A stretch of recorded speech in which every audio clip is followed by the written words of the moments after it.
Hello everyone, आप सभी का स्वागत है। आज हम सब डिस्कस करने वाले हैं कॉन्ट्रैक्ट के बारे में, लॉ ऑफ कॉन्ट्रैक्ट के बारे में और एसेंशियल एलिमेंट्स ऑफ कॉन्ट्रैक्ट के बारे में। ऐसे कॉन्ट्रैक्ट चैप्टर जो है ये बहुत इंपॉर्टेंट चैप्टर है बिजनेस लॉ में, इससे एग्जाम में क्वेश्चंस पूछे जाते हैं। साथ ही हम लोग डिस्कस करेंगे कि लॉ ऑफ कॉन्ट्रैक्ट में द इंडियन कॉन्ट्रैक्ट एक्ट 1872 के बारे में भी। ओके, तो सबसे पहले हम ये जानते हैं कि कॉन्ट्रैक्ट होता क्या है। वेल, कॉन्ट्रैक्ट जैसा हम लोग जानते हैं कि कोई भी प्रॉमिस या एग्रीमेंट जब लीगल प्रोसेस के थ्रू जब हम उसको पास करते हैं, जब उसको कुछ लीगल फॉर्मेलिटीज़ के थ्रू जब हम उसको वैलिड करवाते हैं, तो ये मेरा कॉन्ट्रैक्ट बन जाता है। ओके, जैसे कि अगर कोई प्रॉमिस हुआ, ठीक, प्रॉमिस जैसे दो लोग उन लोगों ने आपस में प्रॉमिस किया, हम लोग मिलकर ये काम करेंगे, उसमें से एक जो है वो बाद में मुकर जाता है, तो नहीं मैं नहीं करूँगा ये काम। तो इसके इस बात को लेकर जो दूसरा पार्टी है वो उसके खिलाफ केस दर्ज नहीं कर सकता है। वाई? बिकॉज एक प्रॉमिस था। ओके, लेकिन वही अगर इन दोनों के बीच में कॉन्ट्रैक्ट रहता तो इस केस में जो दूसरा पार्टी है वो फर्स्ट पार्टी जो है जिसने मना कर दिया काम करने से, उसके खिलाफ केस दर्ज कर सकता था। तो कॉन्ट्रैक्ट होता क्या है? तो बेसिकली कॉन्ट्रैक्ट जो है कोई भी प्रॉमिस और एन एग्रीमेंट, कोई भी प्रॉमिस या एग्रीमेंट जब उसको हम लीगल प्रोसेस के थ्रू या लीगल फॉर्मेलिटीज़ के थ्रू जब वैलिड करवाते हैं तो वो मेरा कॉन्ट्रैक्ट कहलाता है। अब देखिए यहाँ पर सबसे पहले डिस्कस किया गया लॉ ऑफ कॉन्ट्रैक्ट के बारे में। तो ठीक है, देखते हैं। The law of contract is that branch of knowledge which determines the circumstances in which a promise or an agreement shall be legally binding on the persons or parties making it। यानी law of contract जो है ये branch है knowledge का, okay, जिसमें ये determine किया जाता है कि किन परिस्थितियों में जो पार्टीज हैं जो आपस में कॉन्ट्रैक्ट कर रही हैं उनके बीच की जो प्रॉमिस है या एग्रीमेंट है उसको लीगल प्रोसेस के थ्रू, देखिए यहाँ पे एक वर्ड यूज़ किया गया लीगली बाइंडिंग। लीगली बाइंडिंग का मतलब ये है उसको लीगल प्रोसेस या लीगल फॉर्मेलिटीज़ के थ्रू उसको उस एग्रीमेंट या प्रॉमिस को कॉन्ट्रैक्ट में कन्वर्ट करने का। ओके, जैसे रिपीट करता हूँ, द लॉ ऑफ कॉन्ट्रैक्ट ये क्या है? Is the branch of knowledge. ये नॉलेज का एक ब्रांच है जो कि सुनिश्चित करता है कि किन परिस्थितियों में जो दो या दो से अधिक लोगों के बीच के वादे यानी प्रॉमिस या एग्रीमेंट को लीगली प्रोसेस के थ्रू उसको कॉन्ट्रैक्ट बना लिया जाए। ओके, दूसरे शब्दों में हम ये भी कह सकते हैं law of contract means contract के लिए लॉज, यानी कि कॉन्ट्रैक्ट के लिए कानून बने हैं। अब देखिए कॉन्ट्रैक्ट जो है, कॉन्ट्रैक्ट मतलब कोई भी प्रॉमिस या एग्रीमेंट को कॉन्ट्रैक्ट बनाने के लिए कुछ लीगल फॉर्मेलिटीज़ होती हैं जिसे फॉलो करने रहते हैं, कुछ लीगल प्रोसेस होता है जिसे हमें फॉलो करना होता है। जब उन सभी लीगल स्टैंडर्ड्स पर जब ये हमारा चेक हो जाता है तो फिर मेरा वो एग्रीमेंट जो है वो क्या बन जाता है? कॉन्ट्रैक्ट बन जाता है। ठीक, तो लॉ ऑफ कॉन्ट्रैक्ट में क्या है? सबसे पहली बात कि इसमें बोलता है कि कोई भी प्रॉमिस या एग्रीमेंट को अगर आपको कॉन्ट्रैक्ट बनाना है तो इसके लिए ये प्रोविजंस है जिसको फॉलो करना है। ठीक, अब फॉलो करने के बाद अगर वो कॉन्ट्रैक्ट बन जाता है तो उसके बाद कॉन्ट्रैक्ट में जो पार्टीज हैं तो उसमें कोई भी एक पार्टी अगर वो कॉन्ट्रैक्ट का उल्लंघन कर रहा है या कॉन्ट्रैक्ट में लिखी बातों का उल्लंघन कर रहा है, उसका वॉल्यूशन कर रहा है, तो इसके खिलाफ बाकी के जो पार्टीज है, मतलब इसमें जो है बाकी के पार्टीज उस पार्टी के खिलाफ जो उल्लंघन कर रहा है उसके खिलाफ केस दर्ज कर सकते हैं, जिसके लिए कानून भी बनेगा। ओके, तो लॉ ऑफ कॉन्ट्रैक्ट जो है किसी भी एग्रीमेंट को कॉन्ट्रैक्ट बनाने का तथा उस कॉन्ट्रैक्ट में जो लिखा हुआ है, जो भी सब्जेक्ट मैटर लिखा हुआ है, जो भी चीज़ लिखा हुआ है उसमें उसकी रक्षा करने का भी काम क्या है? लॉ ऑफ कॉन्ट्रैक्ट का ही है। ओके, चलिए आगे देखते हैं। So it is the foundation upon which the super structure of modern business is built. सही बात है, आज के टाइम में जो मॉडर्न बिजनेस जो है ये कॉन्ट्रैक्ट पर ही टिका हुआ है। आप हर फील्ड में देख सकते हैं कि लॉ ऑफ कॉन्ट्रैक्ट जो है वो आपको हर जगह काम आ रहा है। और यहाँ पे जो कॉन्ट्रैक्ट, बेसिकली अगर हम कॉन्ट्रैक्ट की बात करते हैं तो ये हर मॉडर्न बिजनेस जो है फॉलो हो रहा है और इसके बिना काम ही नहीं होता। क्योंकि आजकल आप इनफैक्ट ये भी देख रहे हैं कि जो कंट्रीज़ हैं जिनके बीच में ट्रेड रिलेशन है वो भी कॉन्ट्रैक्ट पे ही काम करते हैं। तो चलिए अब हम आगे देखते हैं। The law of contract was enacted which lays down the legal rules relating to promises formation और उनके परफॉर्मेंस में, साथ ही साथ इन्फोर्सेबिलिटी भी। जैसा कि अभी हम लोगों ने डिस्कस किया कि लॉ ऑफ कॉन्ट्रैक्ट क्या करता है, ये लीगल रूल्स बनाता है और जो फॉलो होता है किसके लिए? प्रॉमिस के लिए और उसके फॉर्मेशन के लिए, उसके परफॉर्मेंस के लिए और उसकी इन्फोर्सेबिलिटी के लिए। नेक्स्ट हम देखते हैं कि हाँ, और एक बात जो यहाँ पे लिखा हुआ है कि the law of contract is not only applicable for business community, it is applicable for others. Law of contract सिर्फ बिजनेस ऑर्गेनाइजेशन के लिए ही नहीं रहता, ये दूसरे फील्ड में भी यूज़ किया जाता है। कॉन्ट्रैक्ट जो है दूसरे फील्ड में भी यूज़ होता है, वहाँ पे भी लॉ ऑफ कॉन्ट्रैक्ट जो है फॉलो होगा, वहाँ पे भी उनके लिए लॉ ऑफ कॉन्ट्रैक्ट बनेगा। ठीक, जैसे एग्जांपल लेते हैं, आप मूवीज़ देखते हैं, टीवी सीरियल्स देखते हैं, तो इसमें जो एक्टर्स हैं वो भी कॉन्ट्रैक्ट साइन करते हैं उस मूवी में काम करने के लिए, जिसमें सारी बातें लिखी हुई रहती हैं। ओके, तो ये जो वो लोग कॉन्ट्रैक्ट साइन कर रहे हैं, तो यहाँ पर भी उस कॉन्ट्रैक्ट को प्रोटेक्ट करने के लिए लॉ ऑफ कॉन्ट्रैक्ट है। अब जैसे यहाँ देख रहे हैं इस एग्जांपल में कि ये तो कोई बिजनेस ऑर्गेनाइजेशन नहीं, ये तो बस प्रोफेशन है उनका, लेकिन यहाँ पर भी कॉन्ट्रैक्ट काम आया। ठीक, तो अगर क्वेश्चन है कि क्या लॉ ऑफ कॉन्ट्रैक्ट सिर्फ बिजनेस के लिए काम करता है, तो नहीं, ये बिजनेस के अलावा दूसरे फील्ड में भी काम करता है। ओके, नेक्स्ट हम लोग देखते हैं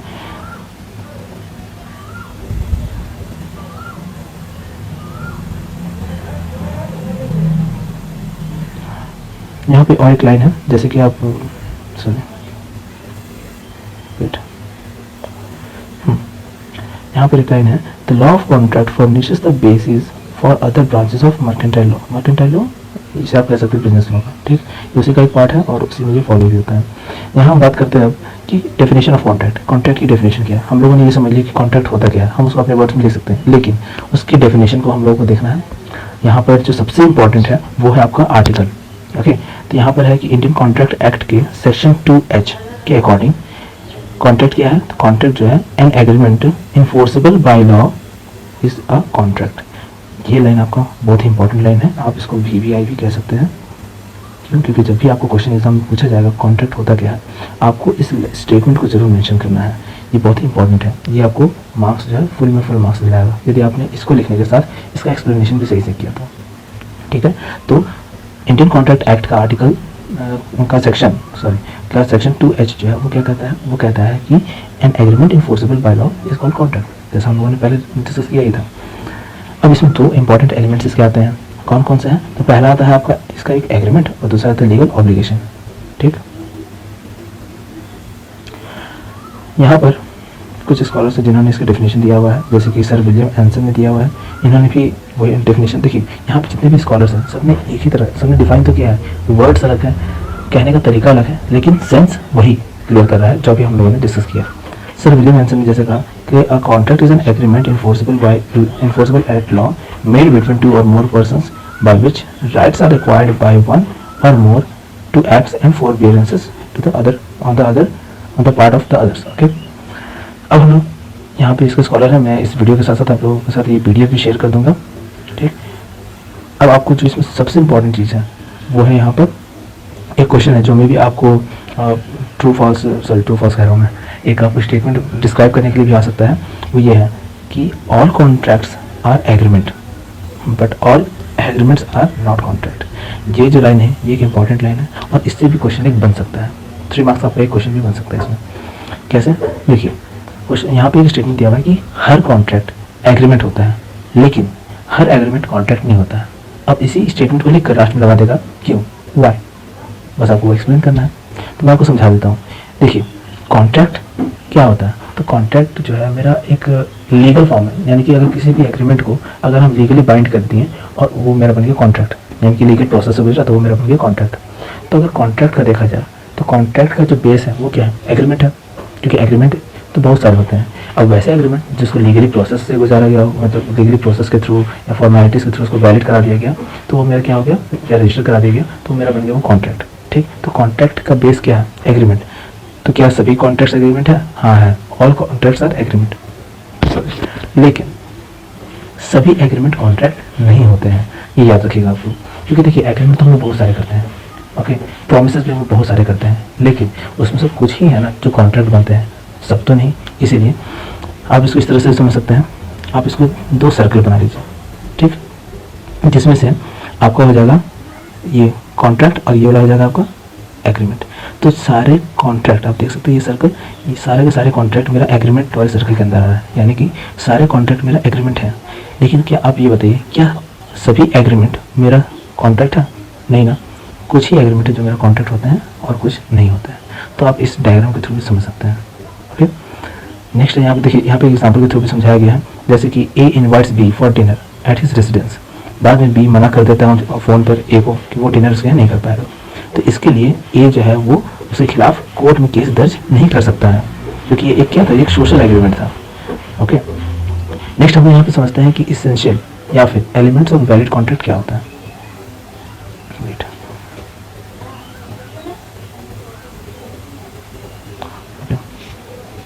देखिए इसेंशियल एलिमेंट्स ऑफ कॉन्ट्रैक्ट। सबसे पहला कॉन्ट्रैक्ट में क्या क्या चीज़ें हैं जिसके थ्रू हम समझेंगे कि एक कॉन्ट्रैक्ट जो एक वैलिड कॉन्ट्रैक्ट है। ऐसे क्या क्या फैक्टर्स हैं जो उसके इफेक्ट करते हैं। तो सबसे पहला है ऑफर एंड एक्सेप्टेंस। क्या है? Offer and acceptance.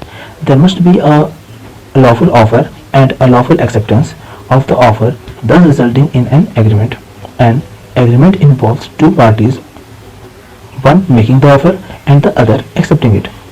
The offer must be definite and there should be unconditional acceptance of the same. The acceptance should be in prescribed manner and it must be communicated to the person making the offer. देखिए, सबसे पहला चीज़ कि agreement में या फिर contract में जो होता है, पहला होता है एक ऑफर और एक होता है एक्सेप्टेंस। इसका मतलब कि अगर किसी काम को करना है और उस काम को करने के लिए दो तीन लोगों के बीच में एक एग्रीमेंट होता है, तो इसमें से कोई एक इंसान होगा या एक पार्टी होगा जो क्या बोलेगा, जो ऑफर रखेगा कि देखो मुझे ये काम करना है, इसके लिए मुझे तुम्हारे मदद की ज़रूरत है, तुमसे मुझे ये हेल्प मिलेगा और इसके रिटर्न में मैं तुम्हें ये दूंगा और हम दोनों मिलकर ये काम करेंगे। ठीक, तो इसमें से एक बंदा जो है वो क्या किया, वो ऑफर रखा और दूसरा जो है पार्टी, ये बंदा वो क्या कर रहा है, उस ऑफर को एक्सेप्ट कर रहा है। ठीक, तो एक वैलिड कॉन्ट्रैक्ट का जो पहला एसेंशियल पॉइंट है वो है एक ऑफर और एक एक्सेप्टेंस। दूसरी बात, ऑफर जो है वो सही होना चाहिए, कानून की नज़र में सही होना चाहिए, इसलिए यहाँ पे एक वर्ड लिखा गया है लॉफुल ऑफर। ठीक, लॉफुल ऑफर होना चाहिए और एक लॉफुल एक्सेप्टेंस भी इसका होना चाहिए। बात हो गई लॉफुल ऑफर की कि लॉफुल ऑफर होता क्या है। नेक्स्ट इसमें लॉफुल एक्सेप्टेंस है ना। तो लॉफुल एक्सेप्टेंस में क्या है कि जो ऑफर रखा गया अब उसके एक्सेप्टेंस के लिए कोई कंडीशन इससे नहीं होने चाहिए। यानी कि यहाँ पे आपने एक चीज़ देखा कि the offer must be definite, ये एक डेफिनेट होना चाहिए, यानी कि इसको जो फैक्ट है वो यहाँ पे रखना चाहिए कि देखो मुझे देखो ये काम है, इसको ऐसे करने के लिए हेल्प, यानी कि उसने एक ऑफर रखा एग्रीमेंट का। ठीक, तो ये एक डेफिनेट होना चाहिए, एक फिक्स होना चाहिए।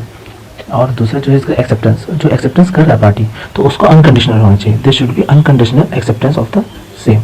जैसे एक ऑफर को डेफिनेट होना चाहिए यानी कि फिक्स होना चाहिए, सारी चीज़ें उसमें मतलब कि अच्छे से विस्तार से बताई गई हूँ वैसा होना चाहिए, वैसे ही एक्सेप्टेंस जो है इसका वो अनकंडीशनल होना चाहिए। अनकंडीशनल का मतलब ये है कि उसके एक्सेप्टेंस के लिए वो कंडीशंस ना लगाए। ओके, कि उसके लिए भी आप अलग से कंडीशन दिया कि नहीं इसको ऐसा करना हो तब मैं करूँगा, ऐसा नहीं करोगे तो ऐसा नहीं, तो वो सब नहीं होना चाहिए। तो एक लॉफुल एक्सेप्टेंस भी होना चाहिए। बैटरी लो है फ़ोन का। ओके, अब हम लोग आगे देखते हैं। नेक्स्ट पॉइंट जो है हमारा वो है intention to create legal relationship. There must be an intention among the parties that the agreement should be related to the legal consequences, create legal obligation. A social or religious agreement will not create a legal relationship and thus cannot become a contract. Agreements between husbands and wife also lack the intention to create legal relationship, thus do not result in contract. देखिए, सबसे पहली बात कि जो अभी तक हम लोगों ने जाना कि कॉन्ट्रैक्ट और एक वैलिड कॉन्ट्रैक्ट का फर्स्ट एलिमेंट, सेकेंड एलिमेंट में कहा गया है कि एक लीगल रिलेशनशिप होना चाहिए इनके बीच में। ओके, अब लीगल रिलेशनशिप से क्या समझते हैं, जैसे मैं आपको एक एग्जांपल के थ्रू समझाता हूँ। जैसे अभी आपको पता है कि अभी कोरोना वायरस के कारण अभी बहुत सारी दिक्कतें आ रही हैं, हर एक कंट्रीज़ का इलाज खोजने में लगा हुआ है। इनफैक्ट अभी पूरे वर्ल्ड में वेंटिलेटर्स की कमी हो रही है। तो यूएसए ने क्या किया, उसने अभी कुछ ऑटोमोबाइल इंडस्ट्रीज हैं, ऑटोमोबाइल कंपनीज हैं, उन लोगों को बोला गया कि आप वेंटिलेटर्स बनाने स्टार्ट कीजिए। ठीक, अब जैसे कि यहाँ पर मैं एक एग्जाम्पल देता हूँ कि दो कंपनी है ऑटोमोबाइल सेक्टर की है। अब दो कंपनी, इन दोनों का आपस में कोई ट्रेड रिलेशनशिप नहीं है। ठीक, लेकिन अब वो वेंटिलेटर बनाने के लिए अब उन दोनों को मतलब उन दोनों ने एक दूसरे के साथ क्या किया, कॉन्ट्रैक्ट किया। तो कॉन्ट्रैक्ट किए ये लोग, तो इनके बीच में एक लीगल रिलेशनशिप बिल्ड हो गया। कैसे, पहले तो इनके बीच में कोई ट्रेड रिलेशन वगैरह था नहीं, अब जो कॉन्ट्रैक्ट बन गया इनके बीच में, तो इन्हें क्या करना है, कैसे करना है, ये सारे चीज़ इनके कॉन्ट्रैक्ट में दिया हुआ है। ये दोनों एक दूसरे पर इंटरडिपेंडेंट है। सपोज कि एक ऑटोमोबाइल इंडस्ट्री के पास कुछ ऐसे रिसोर्सेज हैं जिसके थ्रू वो बना सकता है, लेकिन दूसरी कंपनी के पास टेक्निक है या कुछ इस तरह कह सकते हैं आपकी टेक्नोलॉजी है जिसको यूज़ करके वो वेंटिलेटर्स बना सकता है। तो ये दोनों आपस में मिले और ये दोनों अपने अपनी चीज़ें अपने अपने रिसोर्सेज लगाएं उस वेंटिलेटर्स को बनाने के लिए और वेंटिलेटर्स को बनाने के लिए। तो अब इन दोनों के बीच में एक लीगल रिलेशनशिप बिल्ड हो गया है और ये बिल्ड करने का काम क्या है, एक वैलिड कॉन्ट्रैक्ट जिससे ये दोनों बंधे हुए हैं। क्योंकि अगर इनमें से कोई एक उस कॉन्ट्रैक्ट को का वायलेशन करता है तो उसके खिलाफ केस दर्ज कर सकता है, केस दर्ज हो सकता है और केस कर सकता है दूसरा पार्टी। तो यहाँ पे आपको समझना है कि intention to create legal relationship, यानी कि एक कॉन्ट्रैक्ट जो है वैलिड कॉन्ट्रैक्ट तभी कराता है जब उसका इंटेंशन जो है एक लीगल रिलेशनशिप को बिल्ड करे। अब जो है आपको ये लाइन अच्छे से समझ में आ जाएगा कि there must be an intention among the parties that the agreement should be related to legal consequences and legal obligation, यानी कि लीगल कर्तव्य जो होगा उसके लिए। सोशल या लीगल एग्रीमेंट जो होता है वो लीगल फॉर्मेलिटीज को तो फॉलो नहीं करता है, तो इसलिए क्या वो कॉन्ट्रैक्ट कहलाएगा, तो वो नहीं कहलाएगा। तो उसी चीज़ के बारे में यहाँ मेंशन किया हुआ है कि एक हस्बैंड और वाइफ के बीच में जो एग्रीमेंट अगर किसी बात को लेकर हुआ है तो अगर तो इसमें फ़र्क क्या है, क्योंकि ये एक इन दोनों के बीच में कोई लीगल ऑब्लिगेशन या लीगल रिलेशनशिप नहीं है। ओके, नेक्स्ट हम लोग देखते हैं लॉफुल कंसिडरेशन। अब लॉफुल कंसिडरेशन क्या है? तो सबसे पहले कंसिडरेशन का मतलब होता है समथिंग इन रिटर्न। ओके, मतलब कि कॉन्ट्रैक्ट हुआ, एक पार्टी ने ऑफर दिया, दूसरी पार्टी ने एक्सेप्ट किया। तो यहाँ पर पहला पार्टी जिसने ऑफर दिया, इंटेंशन तो दोनों का एक ही हो गया कि इस काम को सक्सेस करना है। तो पहला पार्टी को तो काम कंप्लीट चाहिए, काम उसको अपना टारगेट अचीव करना है। तो सेकंड पार्टी जो है वो जो उस कॉन्ट्रैक्ट में काम करेगा तो उसको भी तो कुछ रिटर्न में चाहिए ना। ऐसे कोई फ्री में तो काम नहीं करता, फ्री में तो कॉन्ट्रैक्ट नहीं करता। तो उसको जो चीज़ रिटर्न में चाहिए, ये रिटर्न में जो उसे मिलता है, ओके, यही मेरा कंसिडरेशन कहलाता है। तो कॉन्ट्रैक्ट में कंसिडरेशन होना चाहिए, ये ज़रूरी है। अगर नहीं है कंसिडरेशन तो वो मेरा कोई वैलिड कॉन्ट्रैक्ट नहीं है। ठीक है, जैसे द प्रेजेंस ऑफ, यहाँ देखते हैं, the presence of consideration is the third and essential element of the valid contract. Consideration means the price paid by one party for the promise of the other. It is known as something in return. देखिए, something in return यानी कि जो accept किया party या दूसरा party जो काम कर रहा है, जो जिसने ऑफर दिया उसके लिए, तो उसको रिटर्न में तो कुछ चाहिए। तो उस रिटर्न में उसको प्राइस मिले, पैसा मिले या फिर कुछ और, तो वो मेरा कहलाता है क्या? Consideration. A promise to do something or to give something without anything in return would not be enforceable at law। सही बात है, ये मेरा कानून के हिसाब से मेरा फॉलो नहीं कर रहा है, लीगल जो प्रोसेस है उसको फॉलो नहीं कर रहा है, क्योंकि ये फिर कोई कॉन्ट्रैक्ट नहीं कहलाएगा। कोई स्व इच्छा से कर रहा है वो काम और कुछ रिटर्न में ले रहा, तो ये कॉन्ट्रैक्ट नहीं कहलाएगा, ये कॉन्ट्रैक्ट नहीं बन सकता है। ओके, देखिए, the something given or obtained is the price for the promise and this is termed as consideration. Only those consideration are valid which are lawful। सही बात है। और वैसे कंसिडरेशन में भी वैसे कंसिडरेशन जो मेरा लॉफुल हो, यानी कि जो मेरा वैलिड हो। ठीक, अब ऐसा है कि दो कंपनी आपस में काम कर रहा है। अब एक बोला कि ठीक है तुम मेरे काम करो, तो हम इसके बदले में तुमको ड्रग्स देंगे, पेमेंट करो तो हम तुमको ड्रग्स देंगे। ठीक, आपने देखा ना फिर हेरा फेरी में पैसा नहीं देता है, ड्रग्स देता है नहीं कॉस्ट का। तो ऐसा इसमें नहीं है, क्योंकि देखो वो ड्रग्स अगर वो पेमेंट कर रहा है ड्रग्स को लेकर या ऐसी चीज़ों को लेकर बोल रहा है कि हम उस चीज़ को पेमेंट करेंगे जो मेरा कानून की नज़र में सही नहीं है, तो वो मेरा एक सबसे पहली बात कि लॉफुल कंसिडरेशन नहीं होगा। जब लॉफुल कंसिडरेशन नहीं होगा तो वो एक वैलिड कॉन्ट्रैक्ट नहीं बनेगा। क्यों? क्योंकि मेरा उस रूल को फॉलो नहीं किया है जिसके थ्रू हम किसी भी कॉन्ट्रैक्ट, किसी भी एग्रीमेंट को कॉन्ट्रैक्ट बना सकें। ओके, नेक्स्ट हम ओके नेक्स्ट पॉइंट हमारा वो है कैपेसिटी ऑफ पार्टीज़। देखिए, इसमें क्या है कि कॉन्ट्रैक्ट जो कर रहे हैं हम लोग, इसमें जो इन पार्टीज़ के बीच में कॉन्ट्रैक्ट हो रहा है, क्या वो पार्टी मेरा एलिजिबल है कॉन्ट्रैक्ट करने के लिए? तो उसी वही पॉइंट यहाँ पे डिस्कस किया गया है। देखिए, the parties to an agreement must be competent to contract, otherwise it can not be enforced by a code of law. Every person who is of the age of majority, जो मेरा mature हो, जिसका as मेरा 18+ हो, okay, और sound minded हो, जिसका दिमाग सही से काम करता हो, okay, and is not disqualified from contracting by any law is capable of contracting। Okay, देखिए इसमें क्या बताया गया है कि कैपेसिटी ऑफ पार्टीज यानी कि पार्टीज का क्षमता या योग्यता कह सकते हैं। देखिए, जब कॉन्ट्रैक्ट किसी जिन पार्टीज के बीच में हो रहा है, क्या वो पार्टीज एलिजिबल है? तो एलिजिबल क्राइटेरिया क्या है? तो सबसे पहली बात कि उसको वो अंडर 18 नहीं होना चाहिए, मतलब कि वो मेच्योर हो, मेच्योरिटी होना चाहिए उसमें। मेजॉरिटी एज ऑफ मेजॉरिटी का मतलब कि 18+ हो, जिसको देखने सुनने समझने सबकी क्षमता और जिसका दिमाग सही से काम करता हो। साउंड माइंडेड का मतलब वही है। अब कोई पागल है, पागल के साथ हम कॉन्टैक्ट नहीं कर सकते, या जो साइको है या जो मेंटली अनस्टेबल है उसके साथ कॉन्टैक्ट अगर किया गया तो वैलिड नहीं होगा। ठीक है, क्यों? क्योंकि कल को चलकर अगर उस कॉन्ट्रैक्ट में अगर कुछ ऑब्लिगेशन कुछ अगर आर्गूमेंट होते हैं, अगर उस केस को लेकर अगर लोग कोर्ट में चले जाते हैं जिसमें साबित हो जाएगा कि जो पार्टी है वो मेंटली अनस्टेबल है, तो इस हिसाब से वो वैलिड नहीं कहलाएगा, इनफैक्ट वो केस ही वैलिड नहीं कहलाएगा। तो इसीलिए लॉ ऑफ कॉन्ट्रैक्ट में साफ से बता दिया गया है कि वैसे पार्टी जो मेंटली अनस्टेबल है वो कॉन्ट्रैक्ट नहीं कर सकते हैं। ठीक है, नेक्स्ट इसमें बोला गया है कि वैसे पार्टीज जिन्हें कभी भी डिस्क्वालीफाई नहीं किया गया हो contract, I mean law of contract के थ्रू या कॉन्ट्रैक्टिंग बाय एनी लॉ। इसका मतलब यह है कि ऐसा पार्टी या पर्सन जिसे पहले किसी कारण से डिस्क्वालीफाई कर दिया गया है किसी भी कॉन्ट्रैक्ट के थ्रू, जिसका एक बैड इमेज बन गया है, जिसने कानून तोड़ा है, लॉ ऑफ कॉन्ट्रैक्ट इन सबका, तो वैसे लोग मेरा कॉन्ट्रैक्ट नहीं कर सकते हैं। ओके, जिन्होंने ऐसा नहीं किया वो कॉन्ट्रैक्ट कर सकते हैं। The person entering into contract should be able to understand contract and form a rational judgement as to its effect on his interest. Next हम देखते हैं जो है मेरा फ्री कॉन्सेंट। फ्री कॉन्सेंट क्या कहता है? फ्री कॉन्सेंट का मतलब है कि another essential of a valid contract is the consent of parties, which should be free. Consent means what? It means that the parties must have agreed upon the same thing in the same sense. देखिए, free consent का मतलब ये है कि बिना किसी दबाव में आकर उस चीज़ को सहमति देना। फ्री कॉन्सेंट मतलब कि पूर्ण रूप से और फ्री फॉर्म में सहमति देना। देखिए, जो कॉन्ट्रैक्ट है, कॉन्ट्रैक्ट जब बनता है तो कॉन्ट्रैक्ट में दोनों पार्टी का सिग्नेचर भी चाहिए, सहमति भी चाहिए। तो ऐसा नहीं होना चाहिए कि एक पार्टी का ऊपर दबाव डालकर उसे कॉन्ट्रैक्ट साइन करवाया गया हो। किसी तरह का मेंटली प्रेशर या किसी तरह का दबाव डालकर, मे भी ब्लैकमेलिंग हो सकता है, बहुत सारे कारण हो सकते हैं, धमकी देकर, तो ये सब चीज़ नहीं होना चाहिए। ओके, तो वही चीज़ यहाँ पे लिखा हुआ है कि जो consent is what the parties must have agreed upon the same thing, यानी कि जो ऑफर रखा गया है उस पर वो उसी तरीके से सहमत है और उसी सेंस में सहमत है जिस सेंस में उस एग्रीमेंट को बनाया गया है। जिस सेंस में जो ऑफर किया है जो पार्टी, वो जिस सेंस में ऑफर रखा है, जिस सेंस में वो एग्रीमेंट रखा है, उसी सेंस में ये पार्टी भी मेरा सहमत हो और फिर पूर्ण रूप से वो यहाँ पे एग्रीमेंट कर सकता है। ठीक, यहाँ पे क्या दिया हुआ है, if the agreement is induced by, ये ध्यान दीजिएगा ये लाइन आप, if the agreement is induced by coercion, देखिए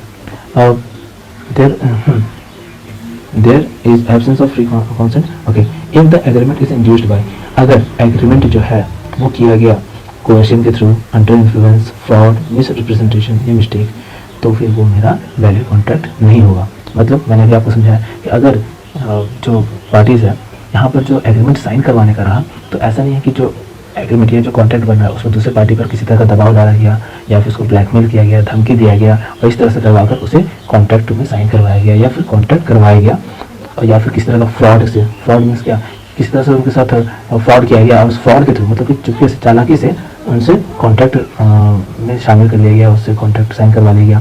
या मिसरिप्रेजेंटेशन का मतलब ये है कि पेपर में कॉन्ट्रैक्ट का हमने उसके सामने रखा साइन करवाने के लिए कुछ और, लेकिन जिसको उन्होंने पढ़ा और फिर वो सहमत हो गया, लेकिन साइन करवा लिया किसी और पेपर पे, तो ये नहीं होना चाहिए, ये है मिसरिप्रेजेंटेशन या फिर कोई तरह का मिस्टेक।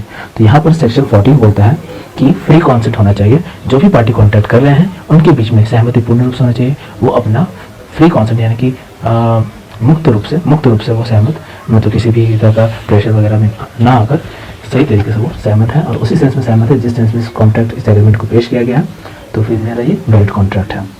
ओके, अगर इनमें से किसी में भी इस तरह का चीज़ दोषी पाया गया तो वो मेरा वैलिड कॉन्ट्रैक्ट नहीं होगा, साथ ही साथ इसके ऊपर लीगली एक्शन भी लिया जाता है।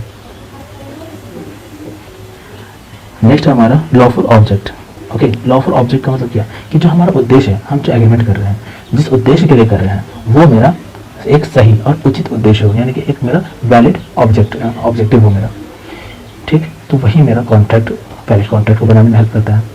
अब अगर आप दो लोग हैं, उन दोनों के बीच में एग्रीमेंट हुआ, वो चले गए उसको कॉन्ट्रैक्ट बनाने की लीगल प्रोसेस कर दी, जिसमें उन दोनों का उद्देश्य क्या है, कोई खतरनाक एंटी सोशल वर्क है, तो ये तो लॉफुल नहीं है मेरा। तो जब लॉफुल नहीं है तो मेरा ये वैलिड कॉन्ट्रैक्ट भी नहीं बनेगा। क्या लिखा है, देखिए यहाँ पे सेक्शन 10, मैं इसको एडजस्ट कर देता हूँ। यहाँ पे कहा गया लॉफुल ऑब्जेक्ट में सेक्शन 10, एन एग्रीमेंट में become a valid contract only if it is for a lawful consideration and lawful object under section 23। ये सेक्शन आप लोग याद रखिएगा। सेक्शन 23 के अंदर जो है the following consideration and the objects are not lawful. देखो यहाँ पे डिस्क्राइब किया गया है कि इस तरह के कंसिडरेशन या ऑब्जेक्ट्स जो है लॉफुल नहीं है। ओके, और अगर ऐसा रहा तो कॉन्ट्रैक्ट, अगर इन सब कैटेगरी में से किसी में अगर वो ऑब्जेक्ट आया या फिर कंसिडरेशन आया किसी एग्रीमेंट का, तो वो कॉन्ट्रैक्ट नहीं बन सकता। ओके, देखते हैं। सबसे पहला है if it is forbidden by law, अगर ये कानूनी रूप से किसी चीज़ का मनाही है और यही आपका ऑब्जेक्ट है या यही आपका कंसिडरेशन भी है, तो ये आपका वैलिड नहीं होगा। इस सबको मैं शॉर्ट में आपको बता देता हूँ, आपको इतना लंबा नहीं देखना पड़ेगा। ओके, देखिए, कोई भी काम जिसको कानून सही नहीं मानता है और आप उसी चीज़ को इसका ऑब्जेक्ट बना लिए, जैसे मैंने आपको बताया था कि अगर ये काम हुआ, मान लीजिए कि दो स्मगलर है, दो स्मगलर के बीच में कॉन्ट्रैक्ट, मान लीजिए कॉन्ट्रैक्ट कर रहे हैं कि इन दोनों का उद्देश्य क्या है कि विदेश से जो ड्रग्स वगैरह है वो सब मंगवाने का, ये दोनों का उद्देश्य था, उसके लिए वो काम कर रहे हैं। तो इनका जो उद्देश्य था ड्रग्स का स्मगलिंग करना, ठीक, तो क्या ये मेरा कानून की नज़र में सही है? नहीं है, तो ये मेरा लॉफुल ऑब्जेक्ट नहीं है। ठीक, फिर दूसरा है if it is against the provision of any other law, अगर ये किसी और कानून, एक तो था मेरा चलिए कॉन्ट्रैक्ट के कानून के हिसाब से कोई फॉलो नहीं किया पहला, या दूसरा किसी और कानून के हिसाब से वो सही नहीं है, तो वो भी मेरा वैलिड नहीं है। तीसरा, अगर यहाँ पे कोई फ्रॉडुलेंट वाली बात है तो भी ये मेरा सही नहीं होगा। साथ ही साथ अगर ये किसी इंसान की प्रॉपर्टी या किसी को हानि पहुंचाता है तब भी ये मेरा सही ऑब्जेक्ट नहीं है। ओके अगर ये इमोरल है, if it is in the opinion of court या immoral against the public policy, अगर ये पब्लिक पॉलिसी या ये जनता के खिलाफ रहा या फिर पब्लिक पॉलिसी के खिलाफ रहा या कोर्ट के ओपिनियन में ये सही नहीं रहा इमोरल रहा तो ये भी मेरा वैलिड नहीं रहेगा। तो ये सब जो कैटेगरी है, अगर इन सब कैटेगरीज के अंदर अगर कोई ऑब्जेक्ट आता है किसी भी एग्रीमेंट का तो वो एक लॉफुल कॉन्ट्रैक्ट नहीं बन सकता। नेक्स्ट हम लोग देखते हैं राइटिंग रजिस्ट्रेशन। तो ये तो बहुत ही ईजी सा पॉइंट है। कोई भी एग्रीमेंट रिटन फॉर्म में होना चाहिए और उसका रजिस्ट्रेशन होना चाहिए, तभी तो वो उसका रजिस्ट्रेशन कौन करेगा, तो उसका रजिस्ट्रेशन होता है इंडियन कॉन्ट्रैक्ट एक्ट जो कानून है उसके थ्रू उसका रजिस्ट्रेशन होता है और ये रिटन फॉर्म में होता है, तभी वो मेरा क्या कहलाता है, एक वैलिड कॉन्ट्रैक्ट कहलाता है। ठीक, नेक्स्ट पॉइंट है मेरा सर्टेनिटी। अकॉर्डिंग टू सेक्शन 29, ये आप सेक्शन याद रखिएगा, of the contract act agreements the meaning of which is not certain और कैपेबल फॉर बीइंग, ये मेरा देखो इसको मैं समझा देता हूँ। सर्टेनिटी, अगर मेरा किसी एग्रीमेंट में सर्टेनिटी यानी कि उसका निश्चित होना है, यानी कि निश्चित रूप से उसको बता दीजिएगा कि कौन क्या करना है कैसे करना है, तो ये मेरा लॉफुल कॉन्ट्रैक्ट बन जाएगा। लेकिन अगर मेरा एग्रीमेंट में ही किसी तरह का सर्टेनिटी नहीं है, फ्लक्चुएशन है, चेंजेस है या मे भी बाद में चेंजेस रहे, तो इस तरह की चीज़ें कॉन्ट्रैक्ट नहीं बन सकती। ये तो कॉमन सेंस वाली बात है ना, क्योंकि जो चीज़ लिखा हुआ है उस हिसाब से काम होना है। अगर उसमें फ्लक्चुएशन रहेगा, चेंजेस रहेगा, तो क्या वो कॉन्ट्रैक्ट बनेगा? नहीं, क्योंकि कानून फिर उसका रक्षा कैसे करेगा, क्योंकि उसमें तो बार बार चेंजेस हो रहे हैं। ठीक, तो यहाँ पे एक सर्टेनिटी होना चाहिए। नेक्स्ट हम लोग देखते हैं, लगता है डॉक्यूमेंट हमारे खत्म हो गया, मुझे चेक कर लीजिए।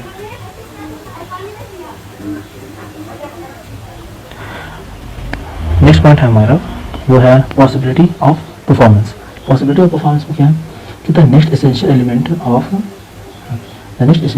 Of a valid contract is that it must be capable of performance. ठीक, यानी कि कॉन्ट्रैक्ट जो है वो मतलब कि नाम का ही नहीं, मतलब काम ही होना चाहिए, यानी कि वो परफॉर्मेंस भी उसमें होना चाहिए, मतलब कि उस कॉन्ट्रैक्ट के ऊपर काम भी होना चाहिए।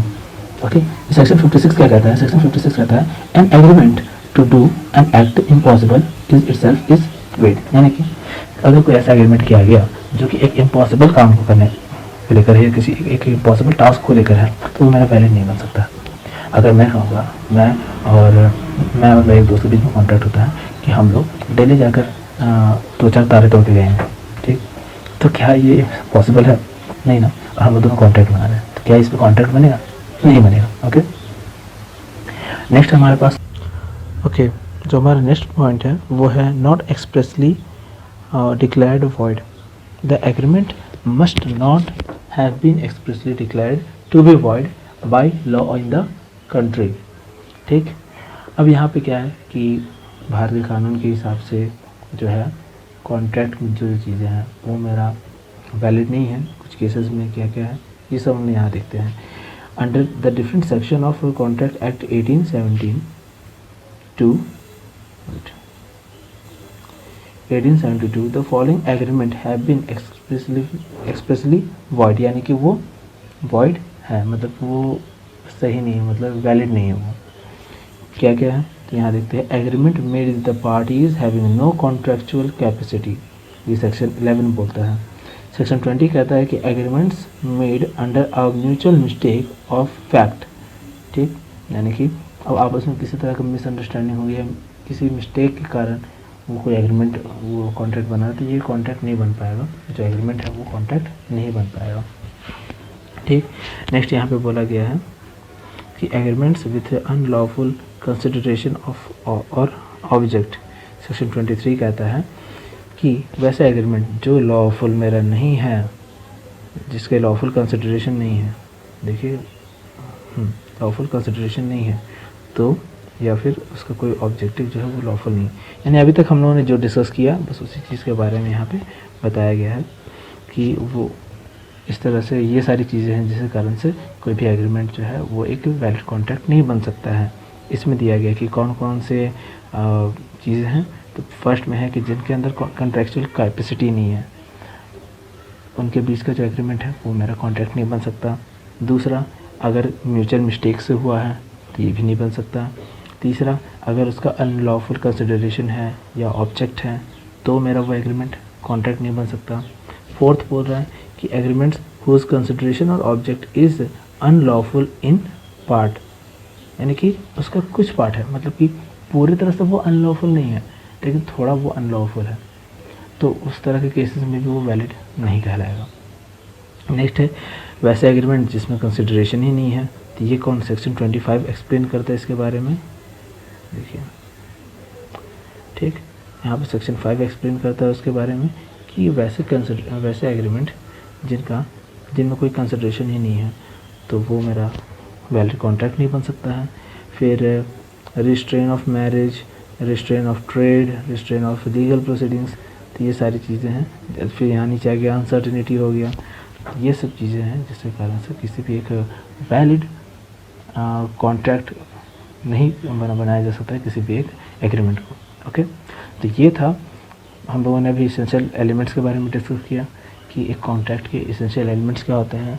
अब जो क्वेश्चन आपको एग्ज़ाम में आएगा कि क्या, देखिए एक तो शॉर्ट में अगर वो 3 मार्क्स का अगर क्वेश्चन आता है कि all contracts are agreement and all agreements are not contract, अगर ये 3 मार्क्स का क्वेश्चन आता है, हालांकि ये जो क्वेश्चन है ये आपका ज़्यादा मार्क्स का ही क्वेश्चन आएगा, लेकिन अगर 3 मार्क्स का भी क्वेश्चन पूछता है जहाँ पे आपको शॉर्ट आंसर देना है, तो यहाँ पे आप इसके सोर्स के थ्रू बता सकते हैं, जैसा कि आपको मैंने इन पॉइंट्स को डिस्कस करने से पहले बताया था।